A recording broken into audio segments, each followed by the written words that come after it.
বাচ্চারা সবজি খাচ্ছে না, বাচ্চাদেরকে কিভাবে সবজি খাওয়াতে হয় আজকে আমি আপনাদেরকে দেখাবো।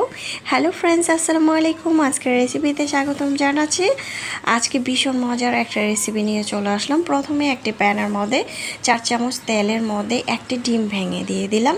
তারপরে এই ডিমটার মধ্যে কয়েক পদের সবজি আমি অ্যাড করব। আপনাদের পছন্দ অনুযায়ী আপনারা এখানে সবজি অ্যাড করতে পারেন। আমি ফুলকপি নিয়েছি 1 কাপের মতো, আলু কুচি নিয়েছি, পেঁয়াজ কলি নিয়েছি, গাজর কুচি নিয়েছি, তারপর হচ্ছে শিম, যে কোনো সবজি কিন্তু এখানে অ্যাড করতে পারেন, কাঁচামরিচ কুচি নিয়েছি।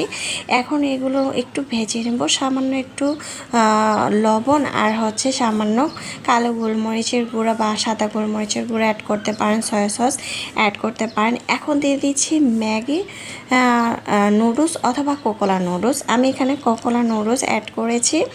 এই নুডলসটা এভাবে রান্না করলে খেতে এত বেশি মজার হয়। একটু ভেজে নিয়েছি সবজির মধ্যে, তারপরে দিয়ে দিচ্ছি পানি।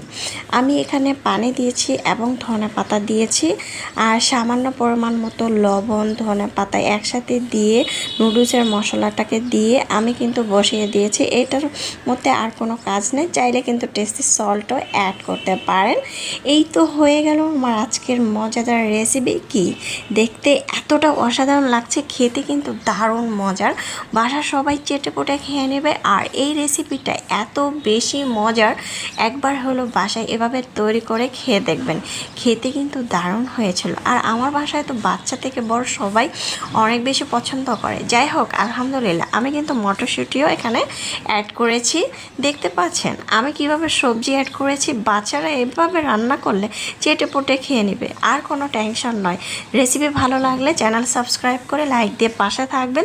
দর্শক বেশি বেশি ভালো থাকবেন, খাবার কখনো অপচয় করবেন না। আমরা চাইলে এভাবে তৈরি করে খেতে পারি। আল্লাহ হাফেজ, এনজয়।